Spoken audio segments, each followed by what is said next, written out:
வணக்கம் நண்பர்களே, உங்கள் ஷோ மஸ்டோ ப்ரெடிக்ஷன். நடுவில் ஒரு மாத காலமாக வீடியோ போட முடியல. கிட்டத்தட்ட ஒரு 25 மேட்ச் பக்கம் போட்டோம். நடுவில் வேலை பளு, அதனால் வீடியோ போட முடியல. சரி, ஓகே, நம்ம வாக்கு கொடுத்துருந்தோம் ப்ளே ஆஃப் வீடியோ போடணும். ஸோ அந்த வகையில் ப்ளே ஆஃப் வீடியோஸ் எல்லாமே 4 வீடியோ வரும். தெளிவாக பார்த்து ப்ளே பண்ணுங்கள். ஓகே, ஐபிஎல் 2026 முடிவுக்கு வந்துருச்சு. ப்ளே ஆஃப் ஸ்டேஜுக்கு வந்துருச்சு.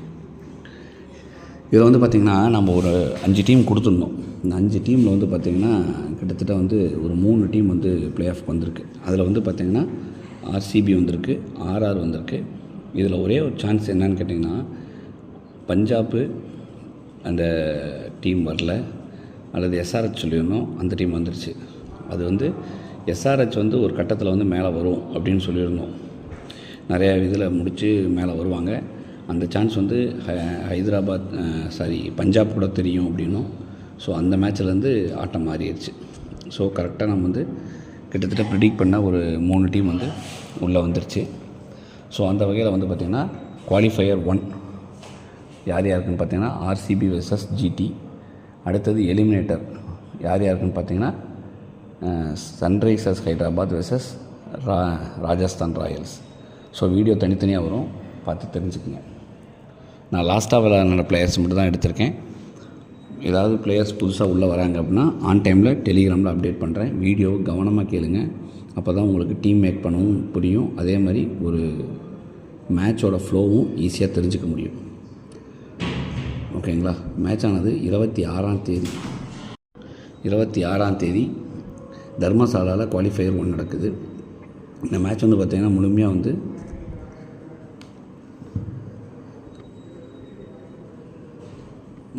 பார்த்திங்கன்னா ஹஸ்தம் நட்சத்திரத்தில் மேட்ச் நடக்குது. மேட்ச் ஆனது முழுமையாக ஹஸ்தமில் மேட்ச் நடக்குது, சந்திரன் அதிபதி. இந்த மேட்ச் பார்த்திங்கன்னா 3 லக்கணத்தில் ட்ராவல் ஆகும்: விருச்சகம், தனுசு அண்ட் மகரம். ஸோ அப்படி இருக்கும்போது கடைசி 5 ஓவர் ரொம்ப க்ரூஷியலாக போய் லாஸ்ட்டு 6 ஓவர் தான் மேட்ச் மாற்றக்கூடிய அமைப்பு இருக்கும். ஓகே, அந்த வகையில் யார் யாருன்னு பார்த்திங்கன்னா ரஜத் பட்டிதார் தலைமையில் Philip Salt, Virat Kohli, Devdutt Padikkal, Tim David, Romario Shepherd, Venkatesh Iyer, Krunal Pandya, Bhuvneshwar Kumar, Suyash Sharma, Rasikh Dar Salam and jazz Hazlewood. நான் 12 பேர் கொடுத்துருக்கேன். இதில் யாராவது இம்பேக்ட் இதுக்கு முன்னாடி விளையாண்ட இம்பேக்ட் வச்சு தான் கொடுத்துருக்கேன். ஸோ இதில் யாராவது சேஞ்சஸ் ஆச்சுன்னா ஆன் டைம் டெலிகிராம் அப்டேட் பண்ணுறேன். அதே மாதிரி ஜிடியை பொறுத்த வரைக்கும் சுமன் கில் கேப்டன், அவர் தலைமையில் சாய் சுதர்சன், ஜாஸ் பட்லர், ராகுல் Tewatia, Washington Sundar, Nishanth Sindhu, Jason Holder, Rashid Khan, Kagiso Rabada, Arshad Khan, Mohammed Siraj and Prasidh Krishna. இவங்கெல்லாம் லாஸ்ட் மேட்ச்சில் இன்க்ளூடிங் இம்பேக்ட் பிளேயரோட விளாண்டுருக்காங்க. ஸோ ஓகே, இந்த மேட்ச் நல்லா கவனமாக கேளுங்க. எப்படி இருக்குன்னு கேட்டிங்கன்னா நிறைய அப்ஸ் அண்ட் டவுன் இருக்கும்.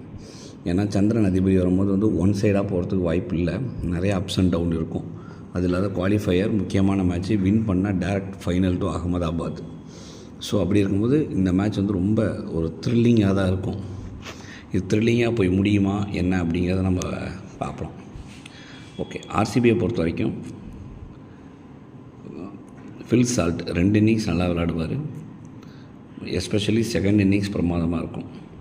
அதே மாதிரி விராட் கோலி ஃபஸ்ட் இன்னிங்ஸ் சூப்பராக இருக்கும், செகண்ட் இன்னிங்ஸ் கொஞ்சம் ஆவரேஜாக தான் இருக்கும். தேவ்தத் படிக்கல் ஃபஸ்ட்டு பேட்டிங் சிறப்பாக விளையாடுவார். செகண்ட் பேட்டிங் வந்தோடனே அவுட் ஆகிறதுக்கு தான் வாய்ப்பு அதிகம். அதுலேயும் பார்த்திங்கன்னா அவர் எப்போ வந்தாலும் சரி, ஃபஸ்ட்டு வந்த ஒரு அதிகபட்சம் ஒரு 5 பாலில் ஒரு கேட்ச் மிஸ் ஆகும். அந்த கேட்ச் ஒரு கேட்ச் கொடுப்பார். அந்த கேட்சை மிஸ் பண்ணிட்டாங்கன்னா ஒரு 30 ரன்னுக்கு மேலே அடிக்க வாய்ப்பு இருக்குது. ஆனால் அந்த கேட்சை பிடிச்சிட்டாங்க அப்படின்னா அவர் சீக்கிரம் அவுட் ஆகி வெளியே போயிடுவார். அதை மைண்டில் நோட் பண்ணி வச்சுக்கோங்க. அதே மாதிரி ரஜத் பட்டிதார் வந்தோடனே ஃபஸ்ட்டு இன்னிங்ஸாக இருந்தால் வந்தோடனே ஒரு 4 பாலுக்குள்ள அவுட் ஆகிற மாதிரி தான் இருக்குது. அந்த 4 பால் கண்டிப்பாக ஒரு விக்கெட் சான்சஸ் உண்டு. அந்த 4 பாலில் விக்கெட் சான்சஸ் எடுத்துட்டாங்கன்னா ரன்னு ஸ்கோரும் குறைஞ்சிரும். பட் அந்த 4 பாலை தாண்டிட்டாருன்னா ஒரு 40 ரன் அடிக்க வாய்ப்பு இருக்குது. இருந்தாலும் செகண்ட் பேட்டிங் நல்லா விளாண்டுருவார். டிம் டேவிட் செகண்ட் பேட்டிங் சூப்பராக இருக்கும். ரோமானியா ஷெப்பர்ட் 2 இன்னிங்ஸ் நல்லா விளையாடக்கூடியவர். ஏன்னா அவருக்கு பார்த்திங்கன்னா ஒன்று பேட்டிங் இல்லாட்டி பவுலிங், ஏதோ ஒன்று தான் அவரால் சோபிக்க முடியும். 2மே சோபிக்க முடியாது. பேட்டிங்கில் வந்தோன்னே அவுட் ஆகிட்டார்னா, இன்கேஸ் ஃபஸ்ட்டு பேட்டிங் பிடிச்சி வந்தோன்னே அவுட் ஆகிட்டார்னா செகண்டு பவுலிங் போடுவோம் பிரமாணமாக போட்டுருவார். ஃபஸ்ட்டு நல்லா பேட்டிங் பண்ணிட்டார்னா செகண்ட் பவுலிங் ரொம்ப அடி வாங்குவார். அதையும் திங்க் பண்ணிக்கிங்க. பட் அவருக்கு 2 இன்னிங்ஸும் நல்லாயிருக்கு. ஏதோ எய்தர் ஒன் ஆப்ஷன் தான் அவருக்கு சிறப்பாக இருக்கும். அதே மாதிரி வெங்கடேஷ் ஐயர் வரார் அப்படின்னா உண்மையிலுமே சிறப்பாக விளையாடக்கூடிய அவர். வெங்கடேஷ் ஐயர் அப்படிங்கிறது ஆர்சிபிக்கு ஒரு நல்ல ஒரு பிக்கு. கிட்டத்தட்ட ரொம்ப வருஷமாக அந்த left hander second down third down இறங்கக்கூடிய பேட்ஸ்மேன் அவங்களுக்கு இல்லை. ஸோ ரஜத் பட்டிதார் வந்ததுக்கப்புறம் அந்த ப்ரெஷர் குறைஞ்சது. இப்போ இன்னும் கொஞ்சம் அவங்களுக்கு வாய்ப்பு நல்லாயிருக்கும். அந்த டைமில் வெங்கடேஷ் ஐயர் 2 இன்னிங்ஸ் நல்லா விளையாடக்கூடியவர். குர்னால் பாண்டியா பொறுத்த வரைக்கும் ஃபஸ்ட்டு பேட்டிங்காக இருந்தால் நிறைய ரன்ஸ் போகும். பட் விக்கெட் 1 அல்லது 2 எடுப்பார். ஆனால் செகண்ட் பவுலிங்காக இருந்தால் சிறப்பாக இருக்கும். ஓகேங்களா. புவனேஸ்வர் குமார் பொறுத்த வரைக்கும் ஃபஸ்ட்டு பவுலிங்காக இருந்தால் ஆவரேஜாக இருக்கும். செகண்ட் பவுலிங் நல்லாயிருக்கும். ரசிக் சார்தலாம் அவருக்கு பார்த்திங்கன்னா 2 இன்னிங்ஸுமே பார்த்திங்கன்னா ஃபஸ்ட்டு ஸ்பெல் எப்போ போட்டாலும் அவர் அடி வாங்கிடுவார். செகண்ட் ஸ்பெல் அவருக்கு நல்லாயிருக்கும். சோயஸ் சர்மாவை பொறுத்த வரைக்கும் ஃபஸ்ட்டு பவுலிங் சுமாராக தான் இருக்கும். நிறைய ரன் போயிடும் ஃபஸ்ட் பவுலிங்காக இருந்தால். செகண்ட் பவுலிங் அவருக்கு கொஞ்சம் எக்கனாமியாக போட்டு 1 இல்லாட்டி 2 விக்கெட் எடுக்க வாய்ப்பு இருக்குது. ஜாஸ் ஹேசில்வுட் இப்போ வர அவரோட ரொம்ப இதெல்லாம் குறைஞ்சிக்கிட்டு வருது. அக்யூரசி குறையுது. பட் இந்த மேட்ச்லேருந்து அவர் டேர்ன் ஆகிறதுக்கு வாய்ப்பு அதிகம். எஸ்பெஷலி செகண்ட் பவுலிங்காக இருந்தால் ரொம்ப குரூஷியலாக போட்டு ஒரு முக்கியமான விக்கெட்லாம் அவர் எடுக்கிறதுக்கு வாய்ப்பு அதிகம். ஓகே. ஜிடியை பொறுத்த வரைக்கும் சுமன் கில் பார்த்திங்கன்னா ஃபஸ்ட்டு பேட்டிங்காக இருந்தால் நல்லாயிருக்கும். செகண்ட் பேட்டிங்காக இருந்தால் வந்தோன்னே அவுட் ஆகிறதுக்கு தான் அதிக வாய்ப்பு. அதிகபட்சம் 10 ரன்னுக்குள்ளே சிங்கிள் டிஜிட்டில் அவுட் ஆக தான் போவார் சுமன் கில். சாய் சுதர்சன் 2 இன்னிங்ஸ் நல்லா விளையாடக்கூடியவர். ஃபஸ்ட்டு பேட்டிங் சிறப்பாக இருக்கும். செகண்ட் பேட்டிங் கொஞ்சம் ஆவரேஜாக தான் இருக்கும். அவருக்கு பார்த்திங்கன்னா செகண்ட் பேட்டிங்கில் ஒரு அழகான ஒரு கேட்ச் ஒன்று கொடுப்பாங்க. அந்த கேட்சை யாராவது ஒருத்தர் மிஸ் பண்ணிட்டாங்க அப்படின்னா உண்மையிலுமே சொல்கிறேன் செகண்ட் பேட்டிங் அவர் பெரிய ரன் அடிச்சு விட்ருவார். அந்த கேட்சை பிடிச்சிட்டாங்க அப்படின்னா ரன் அப்படியே டவுன் ஆகிடும். ஜாஸ் பட்லர் 2 இன்னிங்ஸ் நல்லா விளையாடக்கூடியவர்.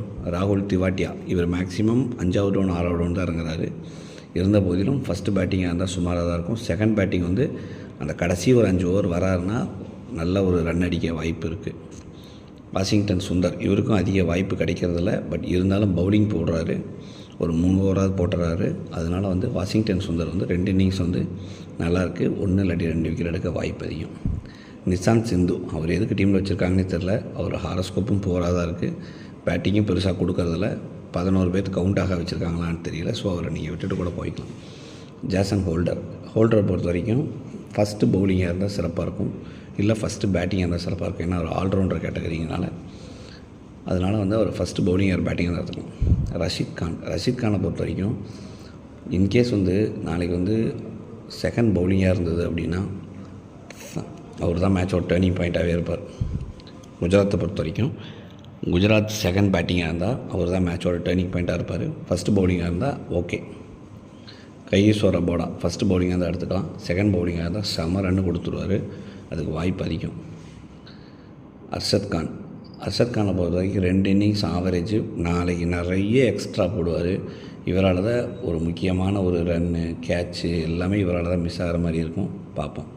முகமது சிராஜ் 2 இன்னிங்ஸ் நல்லா போடக்கூடியவர். எஸ்பெஷலி ஃபஸ்ட் இன்னிங்ஸ் நல்லா போட்டுருவார். செகண்ட் இன்னிங்ஸாக இருந்தால் கொஞ்சம் அடி வாங்குவார். அதையும் பார்த்துங்க.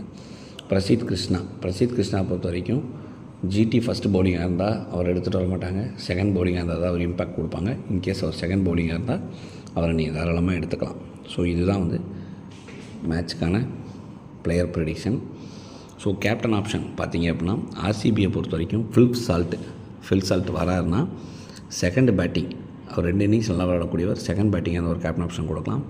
அதே மாதிரி விராட் கோலி 2 இன்னிங்ஸ் நல்லா விளையாடக்கூடியவர். ஃபஸ்ட்டு பேட்டிங்காக அந்த ஒரு கேப்டன் ஆப்ஷன் கொடுக்கலாம். நோட் பண்ணிக்கிங்க. அதே மாதிரி வெங்கடேஷ் ஐயர் நாளைக்கு நல்லா பிரமாதமாக விளையாடக்கூடியவர். செகண்ட் பேட்டிங்காக அந்த ஒரு கேப்டன் ஆப்ஷன் கொடுங்க. சரிங்களா. இன்கேஸ் செகண்ட் பவுலிங் போடுற மாதிரி ஒரு சுச்சுவேஷன் வருது அப்படின்னா ஜாஸ் ஹேசில்வுட்டுக்கு ஒரு கேப்டன் ஆப்ஷன் கூட கொடுத்து ட்ரை பண்ணி பாருங்கள். சரியா. ஆர்சிபி செகண்ட் பேட்டிங் வருது அப்படின்னா ஜாஸ் ஹேசில்வுட்டோட ஒரு கேப்டன் ஆப்ஷன் கொடுத்து ட்ரை பண்ணி பாருங்கள். அவர் ஒரு முக்கியமான ஒரு 2-3 விக்கெட் எடுப்பார். அதுதான் மேட்சோட டேர்னிங் பாயிண்ட்டாகவே இருக்கும். அதே மாதிரி குஜராத்தை பொறுத்த வரைக்கும் சாய் சுதர்சன் ஃபஸ்ட்டு பேட்டிங்காக இருந்தால் ஒரு கேப்டன் ஆப்ஷன் கொடுக்கலாம். ரஷீத் கான் செகண்ட் பவுலிங் அதாவது குஜராத் செகண்ட் பவுலிங்காக ஒரு கேப்டன் ஆப்ஷன் கொடுக்கலாம். பிரசித் கிருஷ்ணா வராருன்னா செகண்ட் பவுலிங்காக தான் கேப்டன் ஆப்ஷன் கொடுக்கலாம். ஸோ அந்த செகண்ட் பவுலிங் எந்த டீம் போடுறாங்களோ அந்த டீம் வந்து உண்மையிலுமே சொல்கிறேன் மேட்சை வந்து க்ரூஷியலாக கொண்டு போகிறதுக்கு வாய்ப்பு அதிகம். அதையும் செக் பண்ணி பார்த்துக்குங்க. ஸோ இதுதான் அதுக்கான மேட்ச் ப்ரெடிக்ஷன் குவாலிஃபையர் 1. ஸோ நம்ம மேட்ச் ப்ரெடிக்ஷன் பண்ணிகிட்ருக்கோம். டெலிகிராமில் செப்பரேட்டாக வந்து பெய்டு மெத்தடில் பண்ணிகிட்ருக்கோம். இணையறவங்க இணைஞ்சிக்குங்க. நன்றி, வணக்கம்.